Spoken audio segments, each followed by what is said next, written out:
On the vast Eastern Front, Germany's initial momentum was beginning to wane.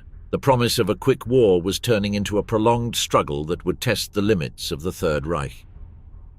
The winter of 1941 had halted the German war machinery on the outskirts of Moscow. After months of uninterrupted offensive, the Wehrmacht was forced to retreat under the pressure of the Soviet counterattack. The German lines, stretched beyond their logistical capacity, faced the cold, scarcity, and the growing resistance of an enemy that refused to collapse. Leningrad was holding out under siege, and the Soviet capital remained out of reach. The myth of the Lightning War was left behind. In Berlin, the High Command accepted for the first time that the war in the East would be long and costly. In the spring of 1942, Adolf Hitler redefined the strategy. The economy of the Reich depended almost entirely on Romanian oil, a limited and insufficient source to sustain a conflict of worldwide scale. With the entry of the United States into the war, the pressure on the German industry multiplied. Without new resources, the Reich could not maintain its combat capability against the Allied industrial potential. In this context, the new plan emerged: the capture of the Caucasus oil fields.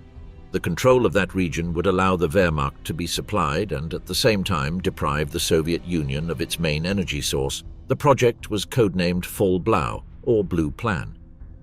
Directive No. 41, signed by Hitler on the 5th of April 1942, established its objectives: to destroy the Soviet forces west of the Don River, advance to the southeast, occupy the oil fields of Maikop, Grozny, and Baku, and secure the course of the Volga to disrupt the river traffic that fed the Soviet industrial center. In the logic of the plan, Stalingrad was only a point on the map, a communications center that needed to be neutralized to block the path to the north. The magnitude of the operation led to the division of Army Group South into two formations: Army Group A, under the command of Marshal Wilhelm List, directed towards the Caucasus, and Army Group B, led by Marshal Maximilian von Weichs, tasked with securing the Don and the Volga. Several officers expressed reservations. General Franz Halder, Chief of Staff, warned about the risk of dispersing forces over a front of thousands of kilometers. Von Weichs agreed that the lack of mobile reserves would make it impossible to respond to Soviet counterattacks. The objections were ignored. The Sixth Army, commanded by Friedrich Paulus, constituted the main force of Army Group B. Paulus, a meticulous planner with academic training, lacked direct command experience on the battlefield.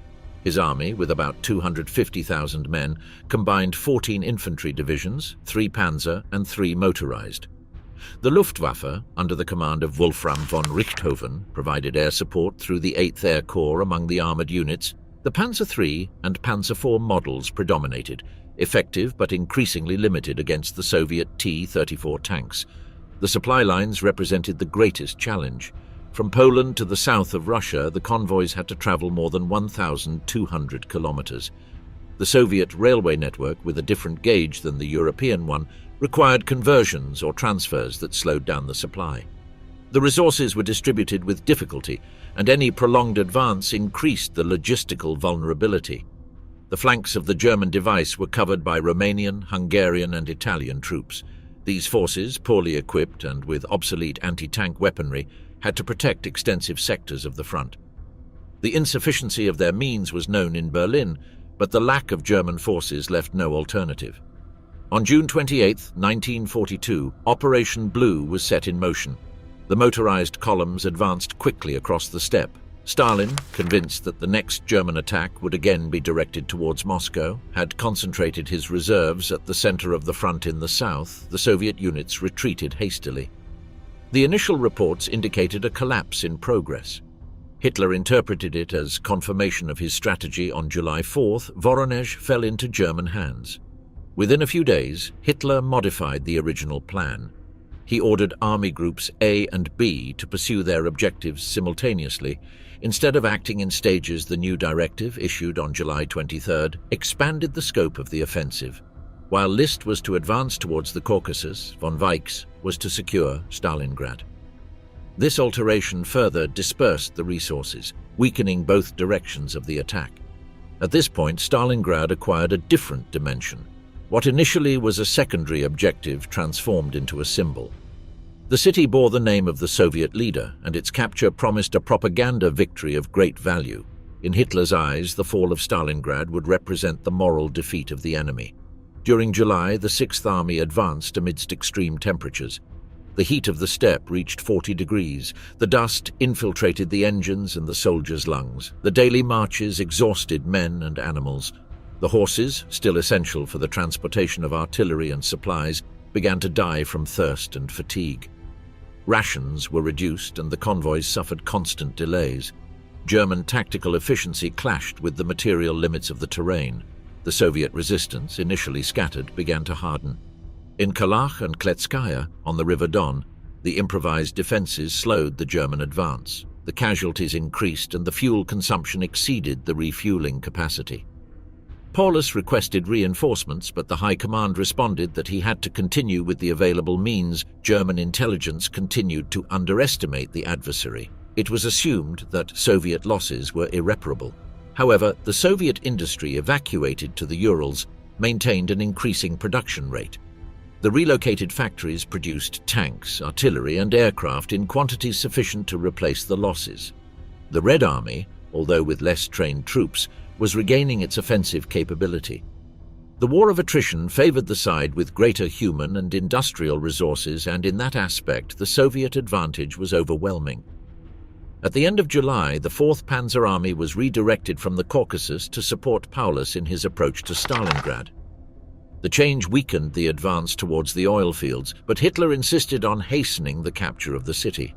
The redistribution of units caused logistical confusion and additional delays. In the meetings of the German command, disagreements arose about the tactics to follow. Some commanders proposed surrounding Stalingrad and forcing its surrender through a prolonged siege, avoiding urban combat. Others defended a frontal assault, supported by massive Luftwaffe bombings. Hitler demanded immediate results. Paulus, pressured and without previous experience in command of a complete army, had to execute an increasingly complex operation with diminishing means. On the 22nd of August of 1942, the advanced units of the Sixth Army crossed the Don and reached the banks of the Volga north of Stalingrad. From those positions, the German soldiers observed for the first time the extent of the city, an industrial strip of more than 30 kilometers long with factories, warehouses, and residential neighborhoods arranged parallel to the river. The Volga, wide and mighty, served as a vital line of Soviet supply and a natural obstacle for any direct attack. Paulus reported that his troops were ready for the assault on the 23rd of August. The order came from Berlin. The initial bombing by the Luftwaffe turned wide areas of Stalingrad into ruins. The ground offensive was preparing to enter a new phase, the fight within the city. What began as an operational maneuver to cut off the Volga would soon transform into the bloodiest battle of the 20th century. The crossing of the Don marked the beginning of the most demanding phase of the German offensive towards the Volga. Between the river and Stalingrad stretched a plain of almost 80 kilometers, without significant natural obstacles or sufficient vegetation cover to conceal the movement of troops. The columns of the Sixth Army advanced under an unrelenting sun, with the horizon dominated by the dust and smoke of the fires caused by the bombings. In the air, the Soviet presence increased noticeably. The Il-2 Sturmovik attack planes burst over the convoys with rockets and automatic cannons, striking the concentration points and supply routes. Although the Luftwaffe maintained general air superiority, it was no longer absolute. For the first time in months, the German pilots faced sustained opposition. Logistical difficulties multiplied with the distance. From the nearest supply bases to the frontline positions, the supplies traveled more than 500 kilometers. The trains transported ammunition, fuel, and spare parts to stations adapted to the German rail gauge, but from there the transportation relied on trucks and animal-drawn carts. The motorized fleet was insufficient and mechanical wear increased day by day. The horses, still indispensable for artillery transport, succumbed to the heat and effort in the rear. Attacks by Soviet partisans became a constant threat. Small groups ambushed convoys, sabotaged railways, and destroyed bridges, disrupting communications at critical points. The Wehrmacht lacked sufficient forces to secure every stretch of the vast occupied territory. Meanwhile, the Soviet High Command, the Stavka, finally understood the main direction of the attack. The reserves began moving towards Stalingrad. New divisions were arriving from the interior of the country, and the units that had withdrawn during July were reorganized around the city. Local factories, converted for war production, became part of the defensive system. The Dzerzhinsky tractor plant was now producing T-34 tanks. The Barakadi factory was manufacturing heavy artillery pieces, and the October Red metallurgical plant continued casting steel for armor. Workers and technicians were armed and formed into workers' militias. The defense of the city was being prepared not only in the barracks but also on the production lines. The summer of 1942 reached extreme temperatures. The German troops, equipped with uniforms designed for temperate climates, suffered the consequences of the heat. The water was scarce, and many units had to obtain it directly from contaminated wells or from the Don itself, causing outbreaks of dysentery and other gastrointestinal diseases. The veteran divisions, which had been fighting tirelessly since the beginning of the campaign in 1941, showed signs of physical and moral exhaustion. The number of casualties due to illness increased steadily, affecting the operability of the units. In many cases, the companies advanced with barely two-thirds of their original strength. In Kalach, the Sixth Army established a bridgehead over the Don. From there, the last stage of the offensive was prepared. Engineers built bridges and pontoon roads, reinforced with anti-aircraft artillery to protect the transit of tanks and motorized columns. The crossing took place under sporadic attacks from Soviet aviation, which tried to disrupt the flow of reinforcements. The operation consumed days and large amounts of fuel and ammunition. Logistic reports warned that reserves of heavy artillery were below what was expected. The fuel was only sufficient for immediate operations. The resupply requests sent by Friedrich Paulus to Berlin received evasive responses. Convoys were promised but never arrived in the necessary time. The 4th Panzer Army, under the command of Hermann Hoth, advanced from the south with the objective of coordinating a convergent movement on Stalingrad. In practice, communication difficulties and lack of synchronization prevented the planned pincer maneuver. Several Soviet units managed to withdraw in an orderly fashion toward the city, reinforcing the garrison. This lack of coordination, considered minor at the time, would have profound consequences. The Soviet troops that escaped the initial encirclement would later join the urban defense, complicating any possibility of a quick conquest. In mid-August, the Luftwaffe intensified its campaign over the Volga region. The 8th Air Corps, commanded by Wolfram von Richthofen, received orders to destroy the defensive and productive capacity of Stalingrad before the ground attack. The main objectives included factories, ports, bridges, and railway hubs. The operational intent was to cut Soviet supply lines and neutralize defenses before the assault, but in practice the magnitude of the bombing exceeded military goals. Successive waves of more than 600 aircraft were planned, with the purpose of completely devastating industrial and port areas. Within the German command, tensions were growing. Paulus advocated for a cautious approach. He considered it more prudent to encircle the city, isolate it, and force it to surrender through a siege, avoiding the losses inherent to urban combat. The strategy would be slower, but it would preserve the integrity of the industrial facilities and reduce the consumption of ammunition. Hitler, on the other hand, demanded an immediate victory. His insistence on taking the city that bore Stalin's name had a symbolic value that surpassed any military reasoning. Political pressure displaced tactical planning. Marshal von Weichs, commander of Army Group B, shared Paulus's concerns. In his reports to headquarters, he warned that Soviet resistance was growing every day and that the available reserves were not sufficient to maintain a prolonged offensive pace. He proposed consolidating positions along the Don and waiting for reinforcements before attempting a direct attack. Hitler rejected the suggestion and ordered the plan to continue. The advance was to proceed without pause. The Luftwaffe, he was assured, would provide the necessary support to compensate for the lack of ground resources. Meanwhile, in Stalingrad, the preparation for the defense was total. The Soviet government had evacuated part of the civilian population during July, but hundreds of thousands of people remained in the city. The local authorities, led by the Communist Party, organized civil defense. Underground shelters were built and trenches were improvised in parks, courtyards, and avenues. The factories, despite the bombings, continued producing weaponry. The workers received basic military training and were distributed into detachments to support the regular troops. The air raid sirens had become part of the daily routine. The hospitals improvised wards in basements and tunnels, while the medical teams evacuated the wounded to the eastern bank of the Volga. On August 22nd, the German vanguard units reached the outskirts of Stalingrad. From their positions, the observers of the Sixth Army spotted the city for the first time, sprawling along the river. The outer defenses seemed incomplete, lines of trenches, barbed wire, and scattered machine gun nests. The initial reports transmitted to Paulus suggested that the resistance would be limited in Berlin. These reports were interpreted as an encouraging sign. Everything indicated that the enemy was on the verge of collapse.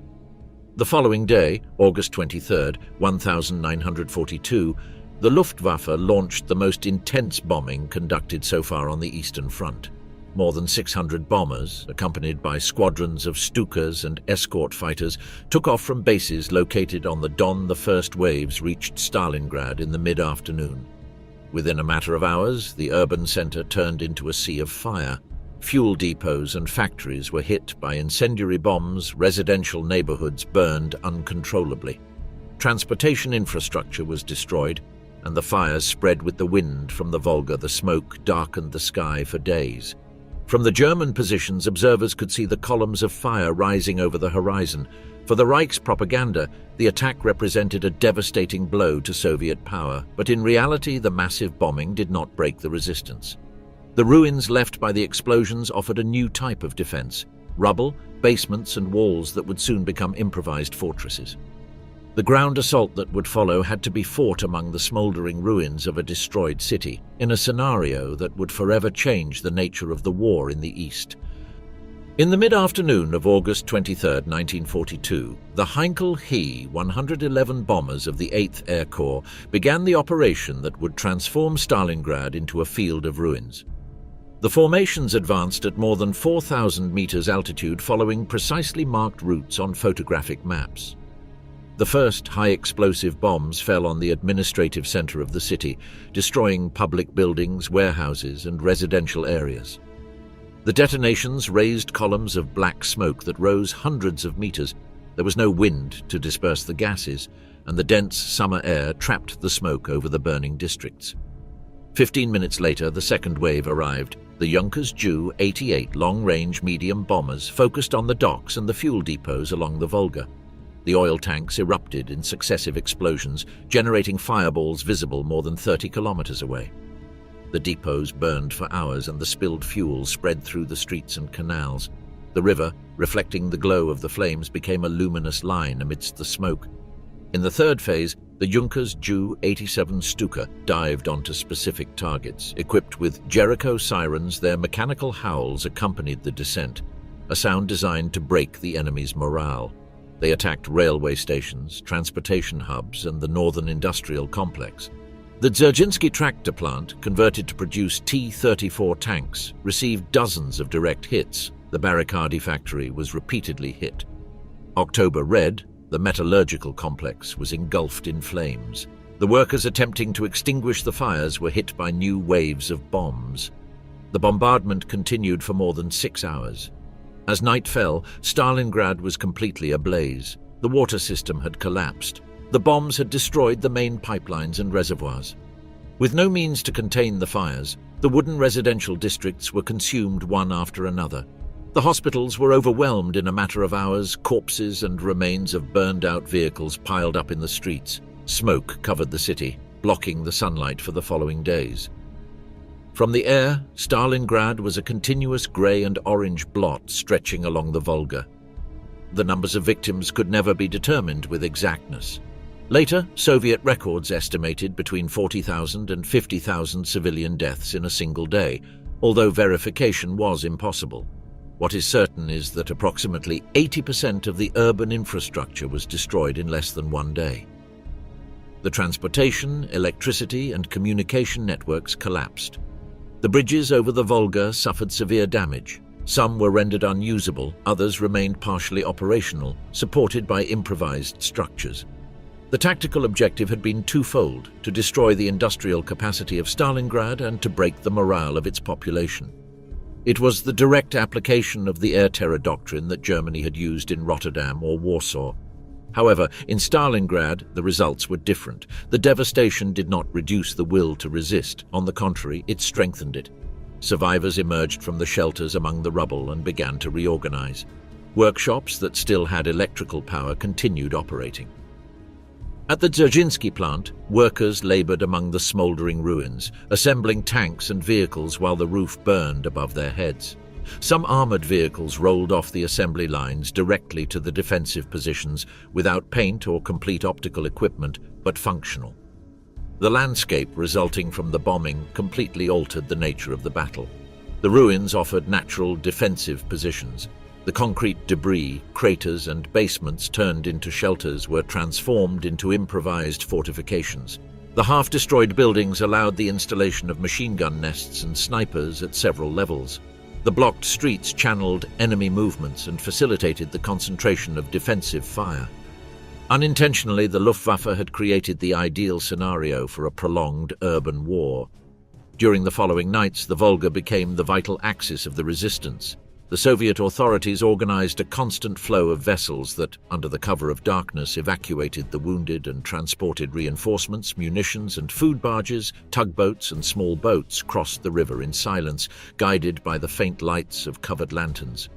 Each crossing involved risk. By day, the German aviation attacked any movement detected on the water. By night, the navigators relied solely on memory and the current to reach the eastern shore. On land, the civilian mobilization acquired massive scale. Thousands of workers were integrated into militia units. They received rifles, limited ammunition, and just a few hours of instruction before being assigned to defensive sectors, generally around the factories where they worked. Their knowledge of the terrain compensated for the lack of military training. Each neighborhood turned into a fortified point. Soviet officers divided the city into autonomous defense sectors, prepared to resist even if they were isolated from each other. In the improvised hospitals, the conditions were critical. The destruction of medical supplies forced the healthcare staff to work with minimal resources. The operations were carried out by flashlight or candlelight in basements filled with smoke and dust. Communications with the rear were sporadic. Many wounded were transported on stretchers to the Volga, hoping to cross the river before dawn. The evacuation capacity was limited, and each day increased the number of untreated wounded. The psychological impact of the bombing was ambiguous. For the Soviet civilians and defenders, the destruction became a symbol of resistance. For the German soldiers watching from the Don positions, the spectacle of the city in flames generated a different impression. Many believed that the air offensive had annihilated the enemy defense. They expected to enter an abandoned city. However, reconnaissance reports soon revealed that the Soviet positions were still active and that new troops were crossing the Volga every night. The expectation of a quick victory began to fade. Soviet propaganda responded immediately. The General Staff communiques presented the bombing as an act of barbarism that had to be avenged. The images of the burning city circulated throughout the country, reinforcing the narrative of national resistance. Stalin personally ordered that Stalingrad be held at any cost. The city, turned into a political and moral symbol, had to resist even if it was completely destroyed. The orders were clear: no withdrawal, no surrender. During the following days, the fire continued to burn over the ruins. The smoke columns extended for kilometers, visible from the German aerodromes. The ashes fell on the positions of the Sixth Army, covering vehicles and uniforms with a fine grey layer at night. The orange glow on the horizon reminded the German soldiers that the city remained alive under the flames. The advancement operations resumed slowly. The 1st Battalions crossed the steppe towards the northern suburbs, where the Soviet troops of the 62nd Army, under the command of General Vasily Chuikov, were preparing the final defense. What followed would no longer be a conventional offensive. Among the debris and smoke, a new phase of the war was beginning. The fight from house to house, floor to floor, in a city that the fire had turned into a labyrinth of ruins. The bombing of August 23 marked the boundary between the war of movement and the war of total resistance on the Volga. In mid-September of 1942, the 62nd Soviet Army, under the command of Vasily Chuikov, held an increasingly narrow strip of land between the ruins of Stalingrad and the waters of the Volga. Its command post, dug into the western bank of the river, operated under constant fire. Explosions shook the walls of earth and concrete. Through field telephones and messengers, Chuikov coordinated a defense that crumbled and was rebuilt each day. Retreat was not an option. The river behind them made it impossible to retreat. The enemy to the west pressed relentlessly. In that thin strip of ruins, the city was transformed into a fortress. The Soviet front extended about 30 kilometers along the Volga, with variable depths that in some sectors did not exceed 500 meters. Each building became a defensive position, each basement a shelter. The combat groups, made up of between 20 and 50 men, defended defined areas. A factory, an apartment block, or a street intersection. Communication between them was intermittent. Telephone lines were cut, and messengers had to cross open streets where German artillery systematically swept every meter. The three major factories of the northern industrial district constituted the axis of the defense. The Dzerzhinsky tractor plant continued to operate partially, producing T-34 tanks in underground workshops.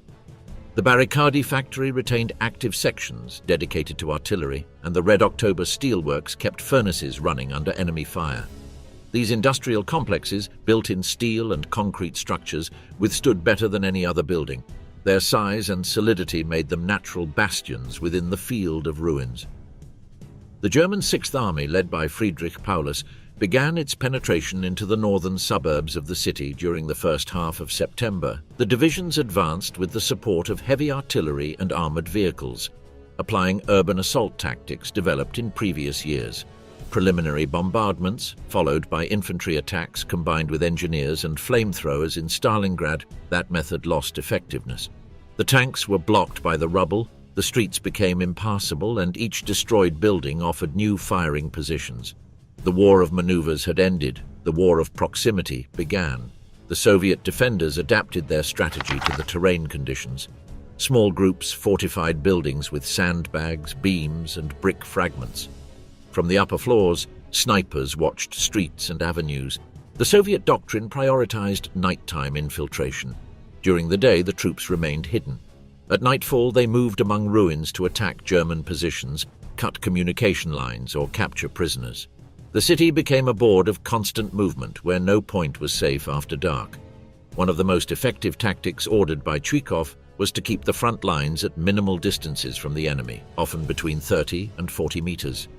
This close contact, known as hugging the enemy among the Germans, prevented the use of German air superiority. The Luftwaffe bombers could no longer attack without risking their own troops. The fight was reduced to direct confrontations with grenades and automatic rifles among piles of concrete and twisted iron. The battles for each building could last days or weeks. Some buildings changed hands several times in a single day. The battles were fought vertically, German soldiers on the ground floor, Soviets on the first floor, and Germans again on the upper levels. Grenades were thrown through destroyed staircases or improvised openings.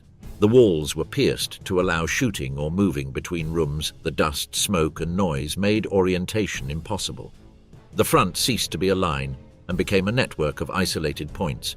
The German assault engineers, the Pionier, played a crucial role equipped with flamethrowers, explosive charges, and automatic weapons. They advanced room by room, clearing buildings at close range. Their work was decisive but extremely dangerous. The Soviets deliberately targeted the flamethrower operators whose exposure was inevitable. The life expectancy of a pioneer in Stalingrad rarely exceeded 3 days. German aviation maintained daily attacks on the city. The Stukas attacked buildings identified as centers of resistance. The fighter bombers strafed docks and crossings, but the effectiveness of the bombings decreased. The already ruined buildings absorbed the explosions, and the defenders survived in basements or in the sewer system, which became a second battlefield. In those tunnels, the fight was direct and silent. Patrols encountered each other a few meters away.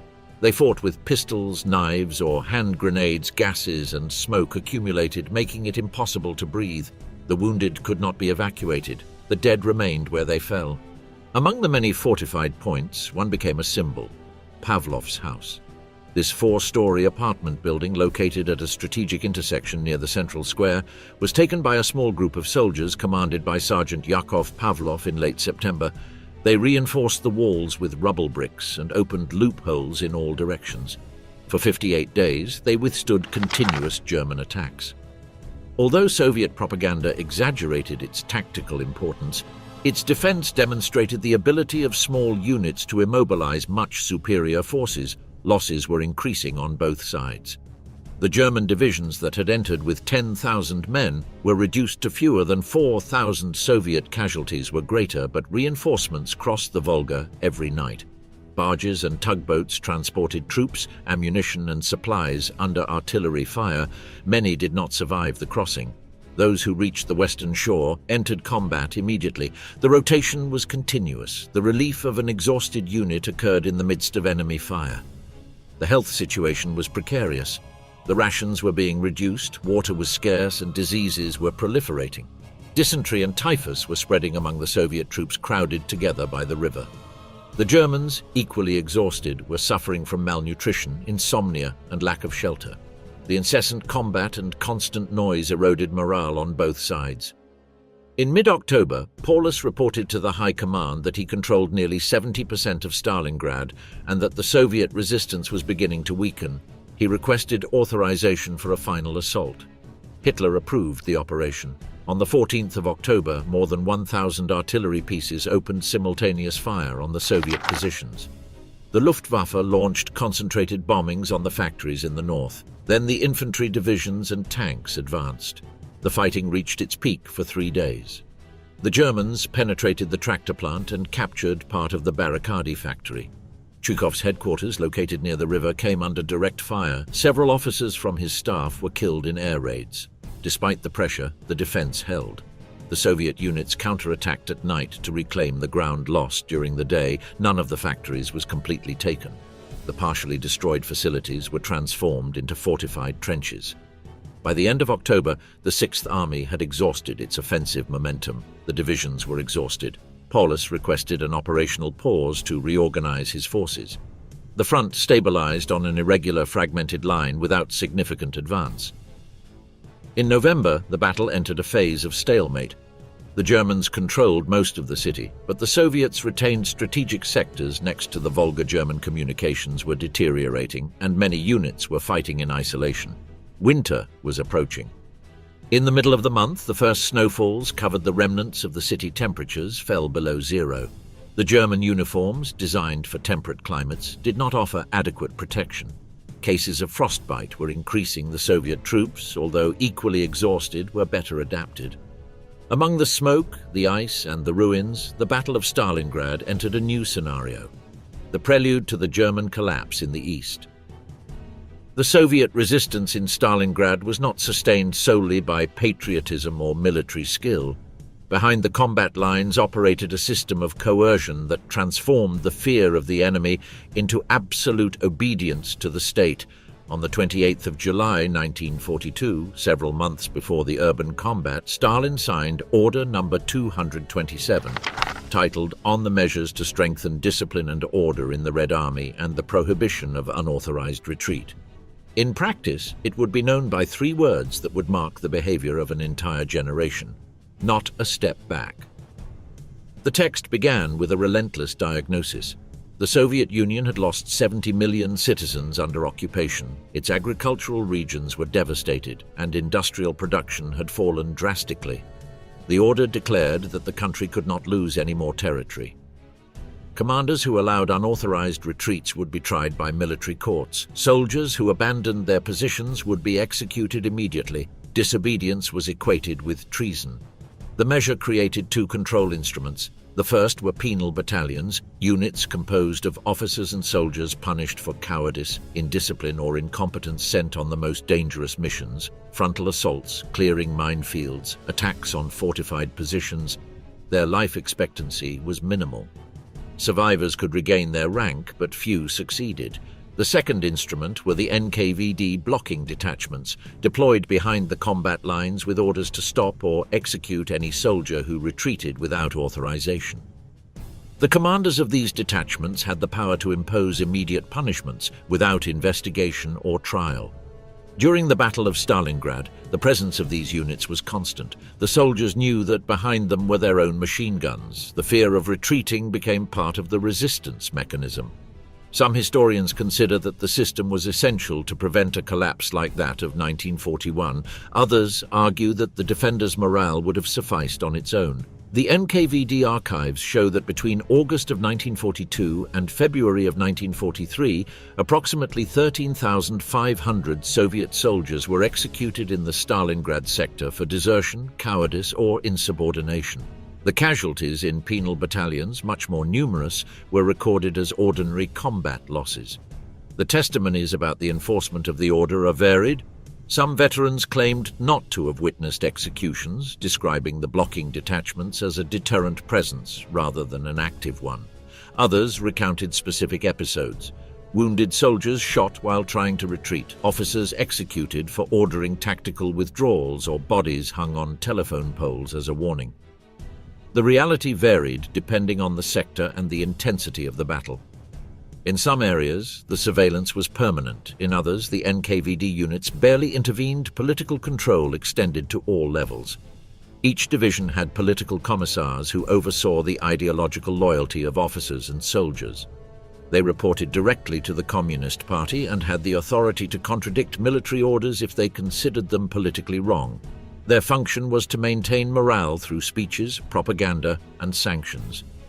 Criticism of Stalin or the Soviet system could result in arrest or deportation. The control of correspondence was total. Letters were censored, and any mention of hunger, cold, or defeats was eliminated before reaching the families. The informant system completed the surveillance structure. Soldiers and officers reported suspicious conversations to NKVD representatives. This environment of mutual control prevented conspiracies but also weakened trust within the units. Many fighters later described the feeling of fighting alongside comrades whom they could not fully trust. A reckless comment was enough to be accused of disloyalty. In Stalingrad, where combat conditions were extreme, this system was integrated into everyday life. The troops fought under a double threat: the enemy in front and the commissars behind. However, coercion did not nullify the patriotic motivation. Many soldiers fought not out of fear, but out of the conviction to defend their country against an invader that had ravaged their towns. Patriotism and imposed discipline coexisted as two complementary forces that sustained the defense. The order also reached the civilian population. The inhabitants who remained in the city were compulsorily mobilized to build trenches, transport ammunition, and reinforce positions. Refusing was considered sabotage, punished with imprisonment or execution. Women and teenagers worked under bombardment. Elderly people and children carried boxes of shells from the Volga docks to the fortified factories. The total defense absorbed all available human resources. The Soviet military penal code complemented the order with severe penalties. Abandoning a weapon, self-mutilation, or surrendering to the enemy were capital crimes. Captured soldiers who returned after escaping German captivity were interrogated by the NKVD.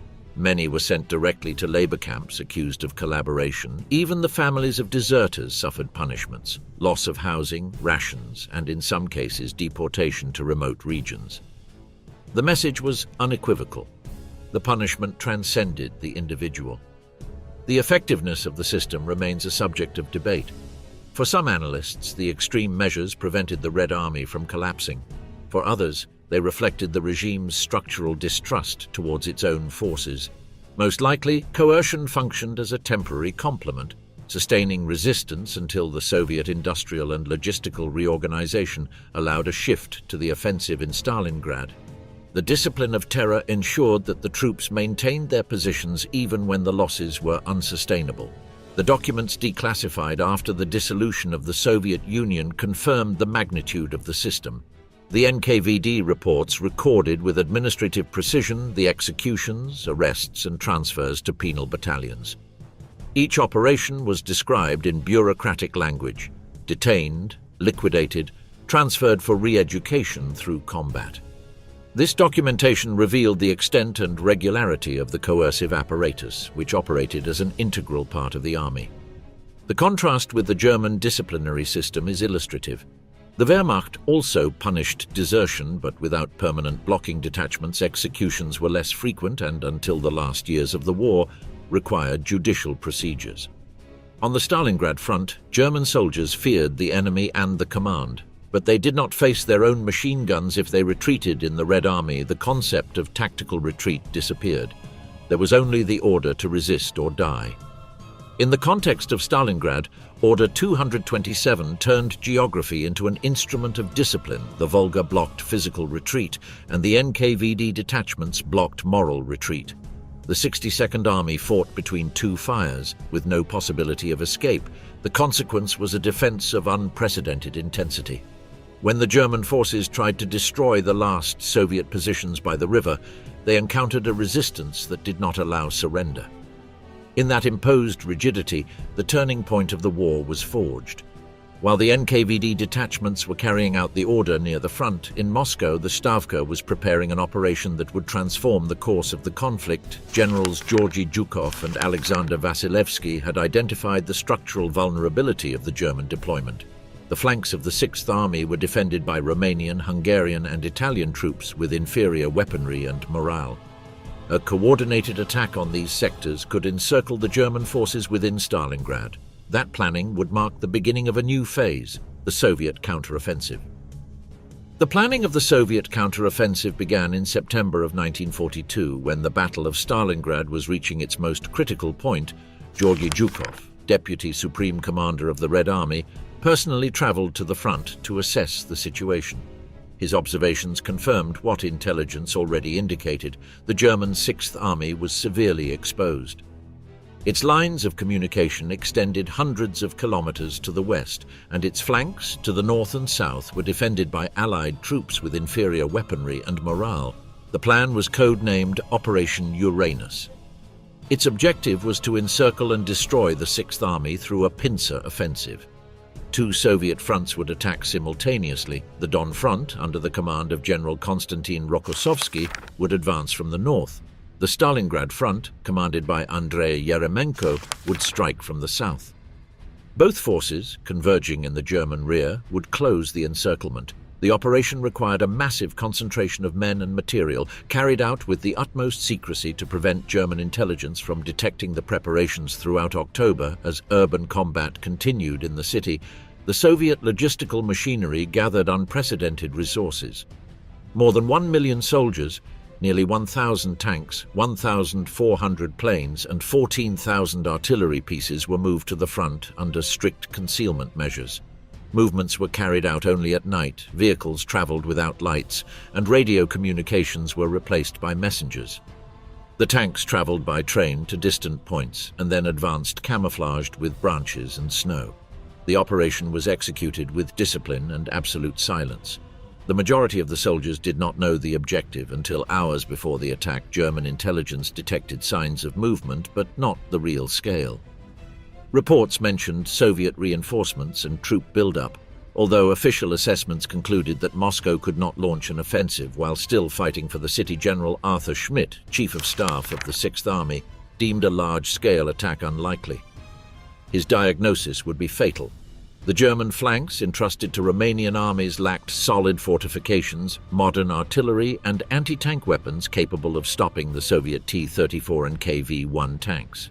The defenses relied on 37mm guns, effective against light vehicles but useless against modern armored vehicles. On the 19th of November, 1942, at 7:20 in the morning, the northern offensive began. 3,500 Soviet artillery pieces opened fire simultaneously. The bombardment lasted more than 1 hour and devastated the positions of the Third Romanian Army. The trenches were swept away, the communications destroyed, and the command centers silenced. When the artillery ceased, the Soviet divisions advanced with tank support. The Romanian lines collapsed in several sectors. The attempts at resistance were brief and isolated. In a matter of hours, the northern front disintegrated. On the 20th of November, Yeremenko launched the offensive from the south. The Fourth Romanian Army suffered the same fate. A massive bombardment preceded the infantry and armored attack. The Romanian units, without sufficient support, were overrun and encircled. Soviet tanks penetrated dozens of kilometers into the German rear, cutting supply routes and railway lines. Communications with the Sixth Army were interrupted almost immediately. In Paulus's headquarters, the first reports were interpreted as local attacks. As the hours passed, the real magnitude became evident. The flanks were collapsing and the Soviets were advancing without effective opposition. The available German reserves were scarce. rear units, services, and security detachments without sustained combat capability. They tried to improvise defensive lines, but were overrun by the speed of the attack. On the 23rd of November, the Soviet forces from the north and the south met in Kalak on the Don. The encirclement had been completed. The 6th German Army, along with parts of the 4th Panzer Army and Romanian units, was trapped within an area about 50 kilometers wide by 40 kilometers long. Initial estimates spoke of 250,000 encircled soldiers, although the actual number probably exceeded 290,000. External communications were completely cut off. What began as a Soviet offensive was transforming into one of the largest encirclements in military history. Paulus informed the German High Command and requested authorization to break the encirclement immediately. He proposed an advance to the southwest to link up with the German forces still operational outside the ring. His commanders agreed that the army still had sufficient mobility to attempt the breakout, even if it meant abandoning heavy equipment and surrendering Stalingrad. The priority, they warned, should be to save the army before the encirclement was consolidated. The response arrived on the 24th of November. Hitler ordered to resist. The 6th Army had to hold its positions and wait for reinforcements. No retreat was authorized. The order was based on the precedent of the Demyansk pocket, where a German corps had withstood a similar siege supplied by air. Hitler believed it possible to repeat that experience on a much larger scale. The commander of the Luftwaffe, Hermann Göring, assured that the army could be supplied by means of an air bridge. He promised to deliver 500 tons daily of supplies. In practice, that figure was unattainable. The logistics officers knew that there were not enough transport planes, that the weather conditions would be severe, and that the Soviet air defense would complicate the flights. Nonetheless, Göring insisted, and Hitler accepted the promise. Starting from November 24th, the 6th Army began to fortify itself. A continuous defensive perimeter was established. The tanks, without sufficient fuel, were used as fixed positions. The artillery was oriented in all directions, and the engineers built shelters using the remains of destroyed buildings. The city of Stalingrad, in ruins, turned into an improvised fortress. The Germans were preparing for a siege whose outcome was uncertain. The airlift began that same day. Junkers Ju-52 and Heinkel E-111 transport aircraft took off from airfields to the west of the encirclement. Each flight was to carry supplies and evacuate wounded. Operations were mainly conducted during the day, as the airfields within the perimeter lacked lighting for night landings. This exposed the transports to Soviet anti-aircraft fire and fighter attacks. The results were immediate and discouraging. On the 24th of November, just over 100 tons of supplies were delivered. The next day, 60, on the 26th, 80, far below the promised 500 tons. Snowstorms interrupted flights and Soviet fighters shot down dozens of transports each week. German airfields were saturated with damaged aircraft and lacking spare parts. The system was collapsing before reaching its minimum capacity. Inside the enclosure, the consequences were immediate. The rations were reduced to 300 grams of bread per day. The fuel was scarce to the point of immobilizing vehicles. The winter equipment was insufficient. The temperatures dropped below 20 degrees below zero. The soldiers burned remnants of furniture and ammunition boxes to get warmth. The dead horses became a source of food. The improvised hospitals lacked medicine, and the wounded froze to death in shelters without heating. The Russian winter had arrived, and with it, the transformation of the German victory into disaster. Within the encirclement, the 6th Army was doomed to resist without real hope of liberation. To the west, the German High Command began to prepare a rescue attempt. The operation would be given a new name, Winter Storm. The German term Kessel, literally cauldron, accurately described the situation of the 6th Army after the closure of the Soviet encirclement. Almost 300,000 men were trapped in an area that was shrinking day by day under constant pressure. The original perimeter of about 1,200 square kilometers progressively diminished on all fronts. The encircled German and Romanian divisions maintained improvised defensive positions on the frozen steppe, with Stalingrad still in their possession, no longer turned into a strategic objective but a prison.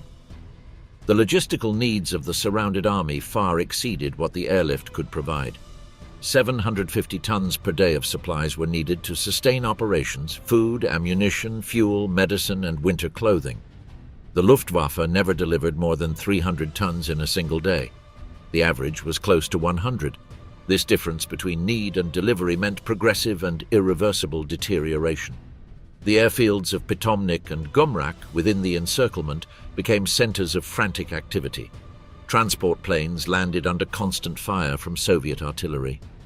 The runways were covered with snow and shell fragments. Ground crews unloaded supplies at temperatures of 20 degrees below zero. In unheated hangars, thousands of wounded awaited evacuation. Many froze to death before boarding a plane. Each transport could evacuate only a few dozen men. Thousands were left behind. Hermann Göring's promise to supply by air proved to be unrealizable. The Luftwaffe had approximately 500 transport aircraft on the entire Eastern Front, but only a fraction were operational. Concentrating them in Stalingrad took weeks. Weather conditions exacerbated the situation. Snowstorms, ice in the engines, and zero visibility. The pilots flew to exhaustion, performing multiple missions daily when the weather permitted. The Soviet air defense intensified its presence. Anti-aircraft batteries and fighters patrolled the approach routes, downing slow transport planes without adequate armament.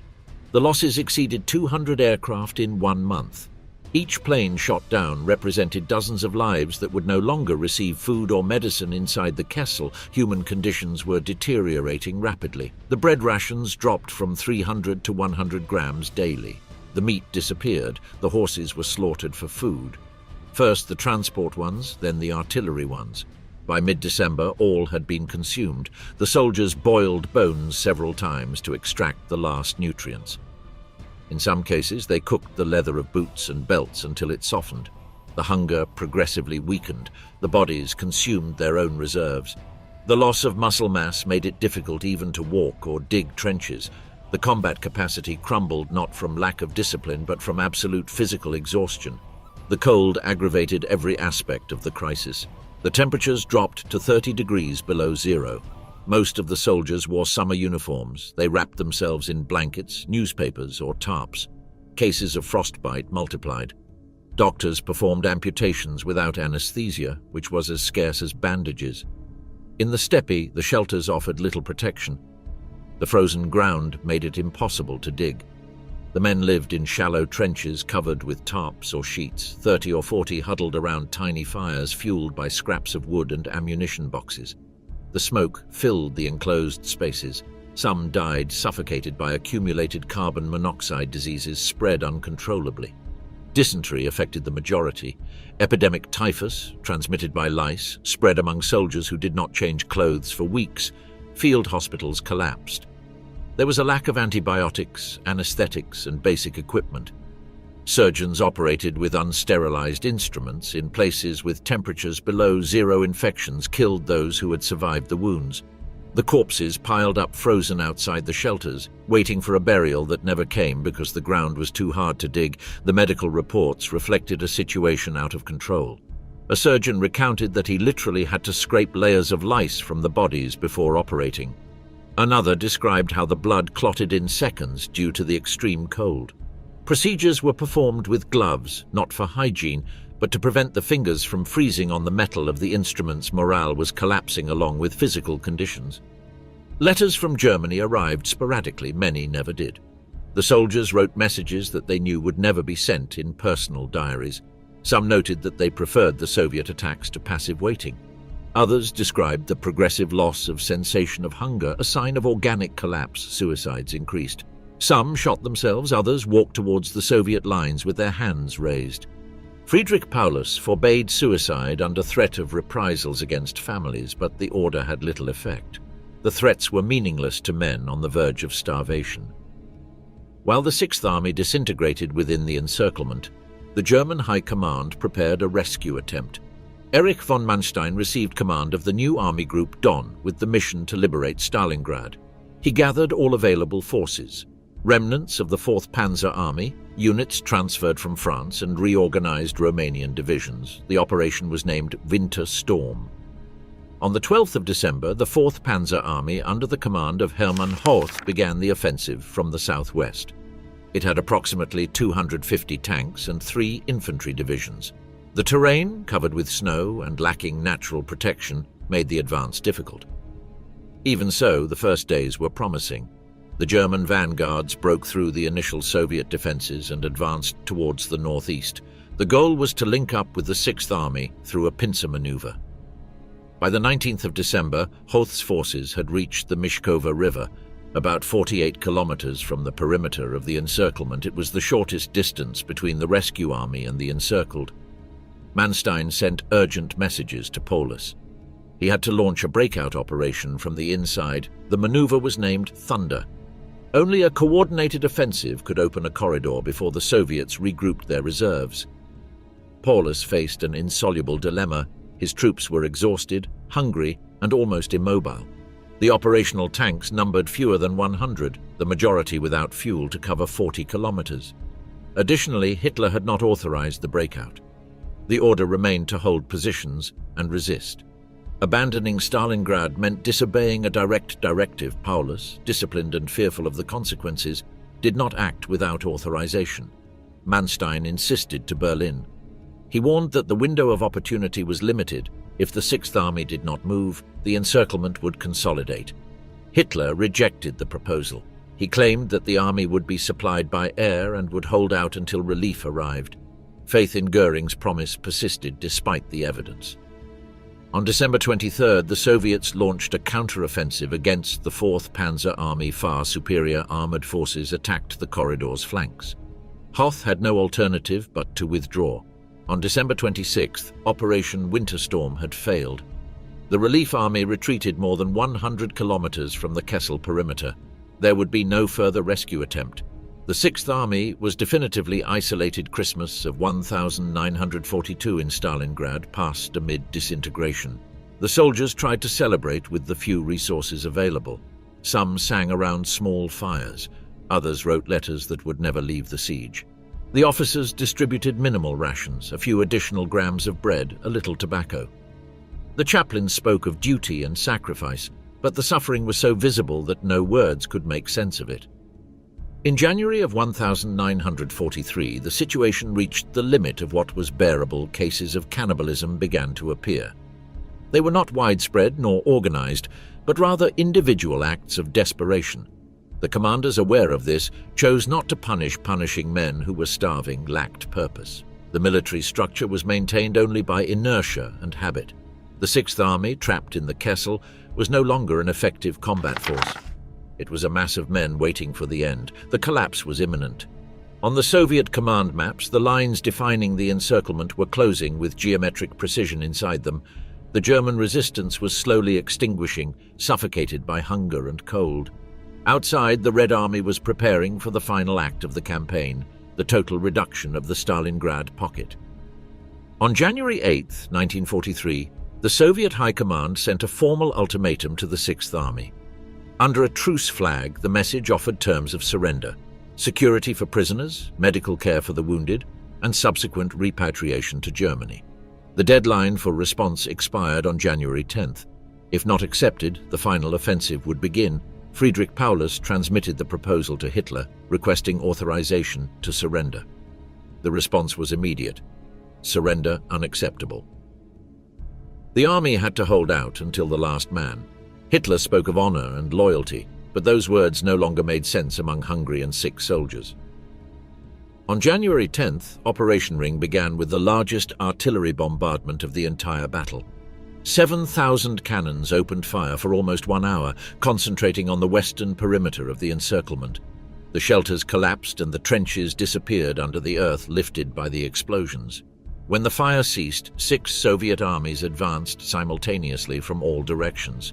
The German divisions, reduced to a fraction of their original strength, could barely put up resistance. They lacked fuel, ammunition, and food. The immobilized tanks served as fixed positions until they were destroyed by enemy fire. By the 15th of January, the perimeter of the Kessel had been reduced by half. The Pitomnik airfield fell under Soviet control, cutting off the main air route. Supply flights attempted to operate from Gumrak, but the runway was under direct fire. The airlift became unfeasible. The containers parachuted in often fell into Soviet territory or were destroyed upon impact. Without possible resupply, the German resistance was reduced to mere survival. On January 26th, Soviet units advancing from the west linked up with forces coming from the east near Mamayev Kurgan, dividing the encirclement into two pockets. The northern sector, around the Barricadi and Red October factories, was isolated from the south, where Paulus's headquarters remained. Communications between the two were completely interrupted, the fighting fragmented into small pockets of resistance acting without coordination or unified command. On the 30th of January, anniversary of Hitler's rise to power, the Führer promoted Paulus to Field Marshal. It was an unequivocal signal. No German marshal had ever surrendered. The implicit message was to die rather than surrender. Paulus received the news in his underground bunker without showing any reaction. His officers understood the significance of the promotion. None expected rescue anymore. At dawn on the 31st of January, Soviet troops reached the building where the headquarters of the 6th Army was located. A Soviet officer descended to the basement and reported that the building was surrounded. Paulus responded that he accepted to negotiate. There was no negotiation. Surrender had to be unconditional. Thus, the newly appointed Field Marshal Friedrich Paulus became a prisoner of war along with 24 generals and about 91,000 soldiers and officers of the southern sector. The northern pocket held out for 2 more days. The units that were still fighting were unaware of Paulus's surrender. They continued fighting among the ruins until they ran out of ammunition. On the 2nd of February, the last defenders laid down their arms. With that, the Battle of Stalingrad officially ended. The final figures vary according to sources, but it is estimated that about 90,000 Axis soldiers were captured. More than 200,000 died within the encirclement due to combat, hunger, cold, or disease. Another 100,000 had died during the previous phases of the campaign of the prisoners. Fewer than 6,000 would return to Germany years later. Most perished in Soviet camps, victims of malnutrition and diseases. The columns of prisoners advanced on foot through the frozen steppe towards camps located hundreds of kilometers away. Many fell during the marches and were left where they died. In the camps, conditions were minimal: unheated barracks, insufficient rations, almost non-existent medical care. Epidemics of typhus and dysentery continued to claim lives. The corpses accumulated until the ground thawed and mass graves could be opened. The senior officers received different treatment, questioned by Soviet intelligence. Some collaborated with the regime's propaganda. In 1944, Paulus would participate in the National Committee for a Free Germany, urging German troops to surrender. His cooperation assured him survival, but it definitively isolated him from his former comrades. In Germany, the news of the defeat provoked national shock. The Nazi regime declared 3 days of official mourning. Broadcasts aired funeral music, and the propaganda presented the tragedy as an example of heroism. The soldiers of Stalingrad were described as martyrs who had saved Europe from Bolshevism. The narrative omitted that their sacrifice was a direct consequence of impossible orders. Families received notifications speaking of heroic death, while the missing were categorized with that ambiguous term which still allowed for hope. The 6th Army had ceased to exist. The Soviet victory in Stalingrad changed the course of the war. For the first time, the Third Reich lost a complete army. The myth of German invincibility crumbled among the frozen ruins of the Volga.